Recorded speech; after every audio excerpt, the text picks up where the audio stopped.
Assalamualaikum, salam sejahtera untuk kita semua. Apa kabar anak-anak? Semoga kita semua selalu berada dalam lindungan Allah Subhanahu wa Ta'ala. Meskipun saat ini pandemi COVID-19 masih menunjukkan peningkatan, anak-anak semua harus tetap semangat belajarnya ya. Jumpa lagi dengan Bu Guru Novi. Kali ini kita akan mempelajari tema 3. Tema 3, makanan sehat. Subtema 1, bagaimana tubuh mengolah makanan. Pembelajaran 2. Tujuan pembelajaran 1, siswa mampu mengenal dan menyebutkan unsur-unsur iklan. 2, siswa mampu mendeskripsikan organ-organ pencernaan pada manusia. 3, siswa mampu membedakan organ pencernaan hewan dan manusia. 4, siswa mampu menjelaskan ciri-ciri lagu bertangga nada mayor dan minor. 5, siswa mampu bermain alat musik sederhana. Mata pelajaran yang kita bahas adalah Bahasa Indonesia, IPA, dan SBDP. Ayo kita mulai pembelajaran 2. Sarapan penting bagi tubuh kita. Sarapan yang sehat memberikan energi bagi tubuh kita. Setujukah kamu jika sarapan itu penting? Apakah kamu selalu sarapan pagi? Berikan pendapatmu. Selain mengkonsumsi makanan yang sehat, minum air bening juga sangat penting bagi kesehatan kita. Coba kamu amati gambar iklan berikut ini. Apakah yang seharusnya terdapat dalam sebuah gambar iklan? Apakah kata kunci yang dapat kamu temukan dalam iklan tersebut? Apa makna yang terdapat dalam kata kunci tersebut? Nah, iklan memiliki fungsi untuk mempromosikan sesuatu.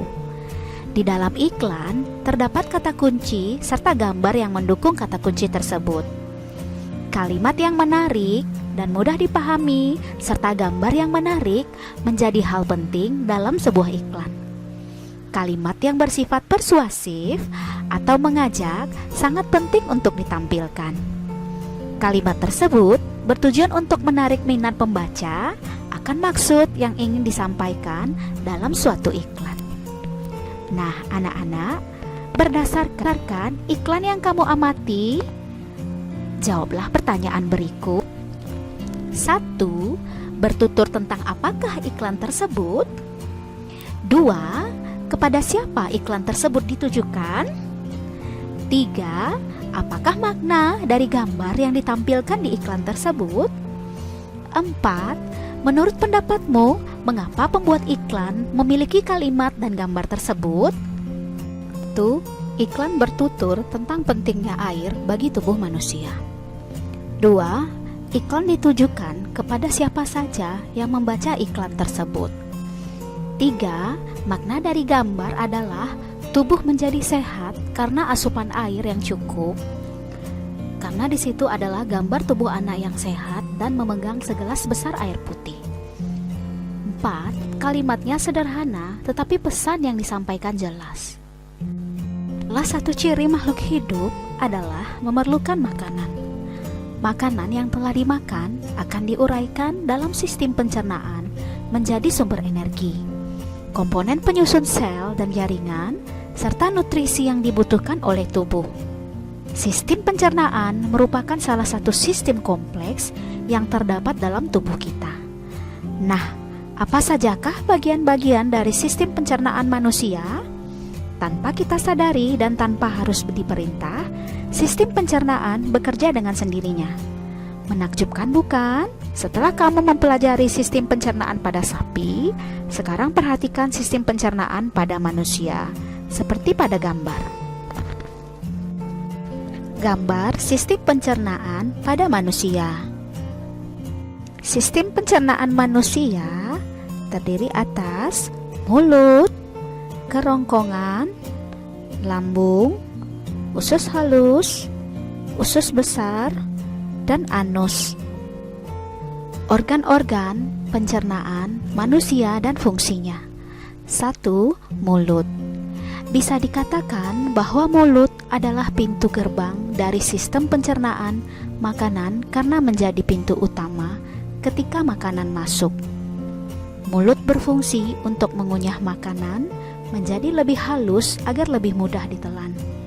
Makanan melalui mulut akan mengalami proses pencernaan secara kimia dan mekanik. Organ yang membantu proses pencernaan dalam mulut seperti lidah, gigi, dan kelenjar air liur. Secara mekanik, gigi akan memotong makanan menjadi bagian yang lebih kecil yang kemudian akan dibasahi oleh air liur sehingga memudahkan lidah dan otot-otot lainnya mendorong makanan dalam tenggorokan dan melewatkannya ke dalam kerongkongan. 2. Kerongkongan. Setelah makanan melalui mulut dan ditelan, makanan akan melalui tenggorokan atau faring dan kerongkongan atau esofagus. Kerongkongan berfungsi dalam mengantarkan makanan yang sudah ditelan untuk melalui proses selanjutnya dalam lambung. Gerakan kerongkongan yang berkontraksi untuk mendorong makanan ke lambung disebut gerak peristaltik. Terdapat pada ujung kerongkongan berupa cincin otot atau sphincter yang mengatur jalannya makanan masuk ke lambung dan menutup secara teratur untuk mencegah makanan kembali ke kerongkongan. 3. Lambung. Lambung atau ventriculus mempunyai bentuk seperti kantong yang menggelembung dan berada pada bagian kiri perut. Lambung mempunyai 3 fungsi utama. Yang pertama, tempat menyimpan makanan sementara sebelum disalurkan ke organ selanjutnya. Yang kedua, memecah dan mengaduk makanan dengan mekanisme gerak peristaltik. Yang ketiga, mencerna dan menghancurkan makanan dengan bantuan enzim dalam lambung. Hanya beberapa zat seperti air dan alkohol yang langsung diserap oleh lambung. Zat-zat makanan lainnya harus melalui mekanisme pencernaan dalam lambung. 4. Usus halus.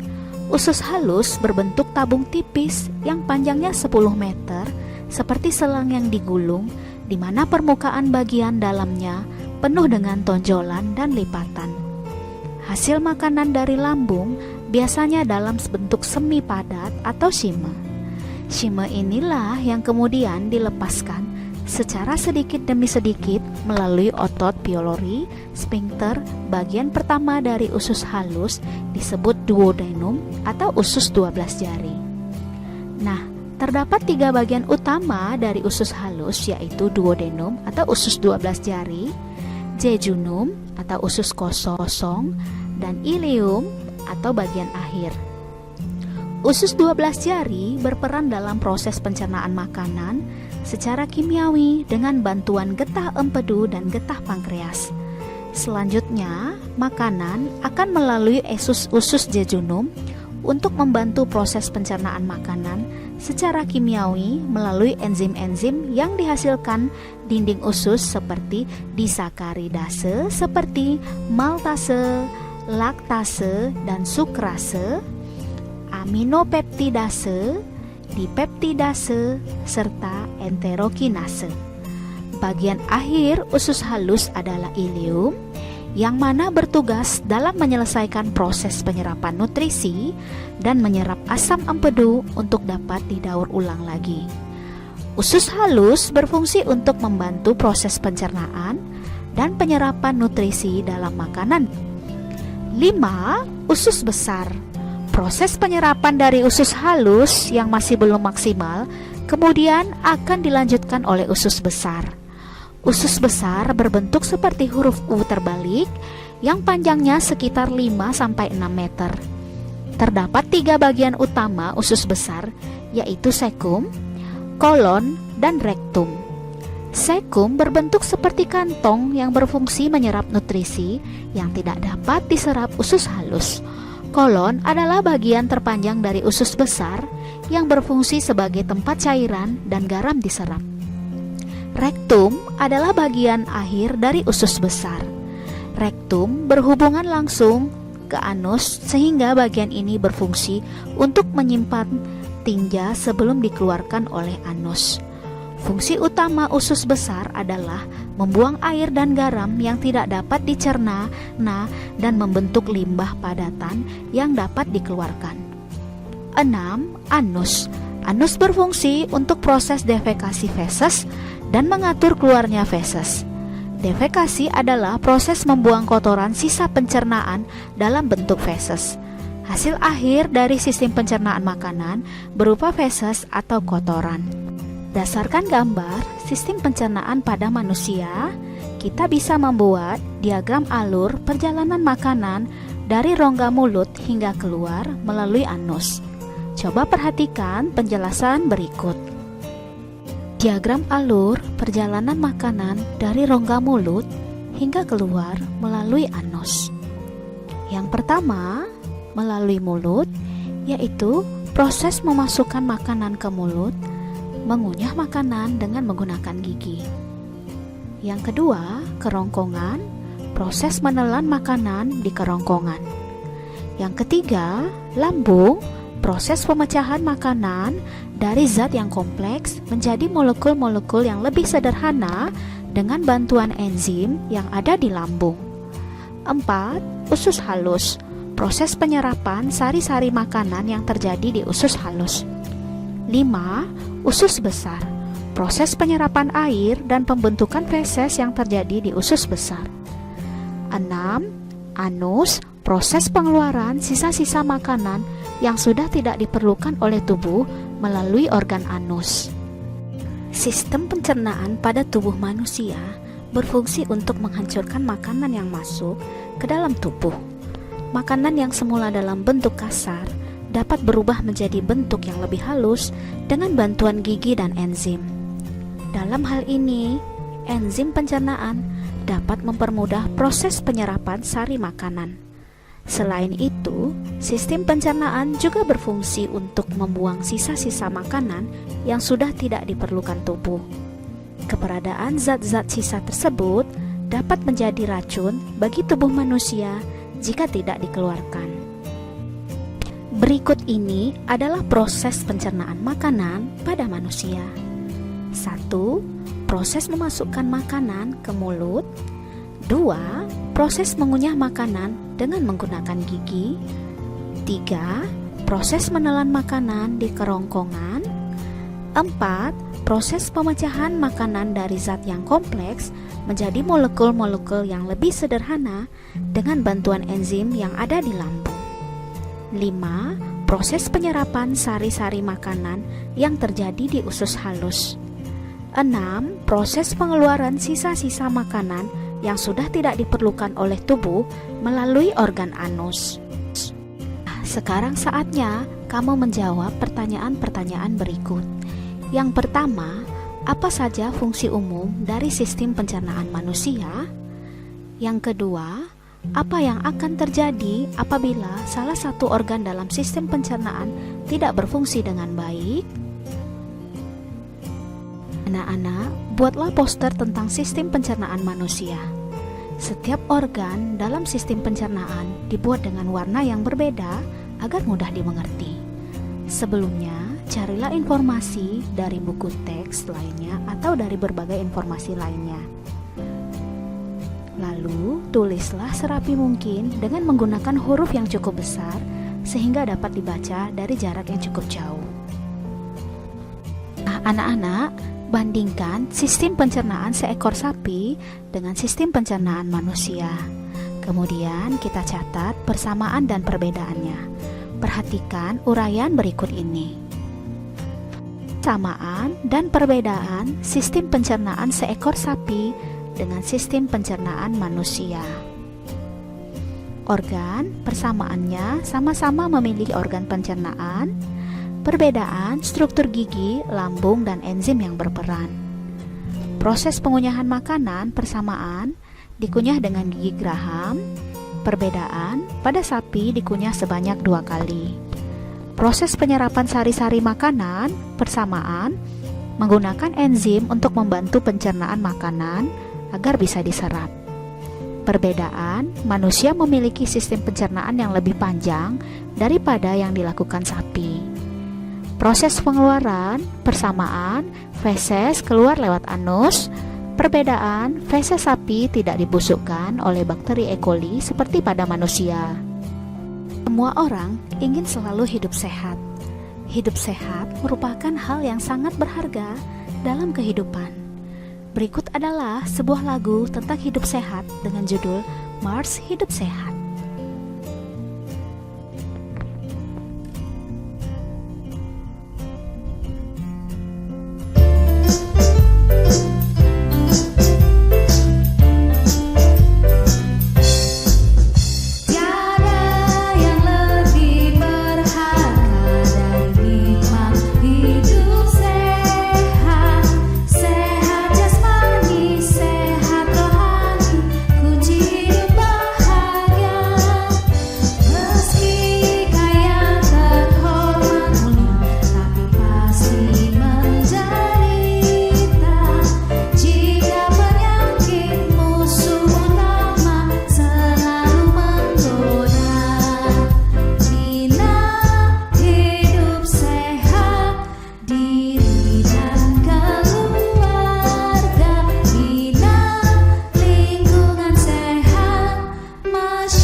Dalam lagu Mars Hidup Sehat, terdapat tangga nada tertentu.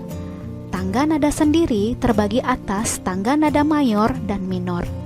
Seperti apakah ciri lagu dengan tangga nada mayor dan minor? Bacalah bacaan berikut dengan seksama.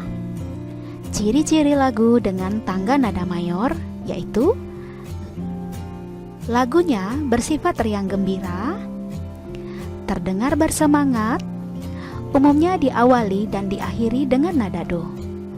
Sedangkan ciri-ciri lagu dengan tangga nada minor,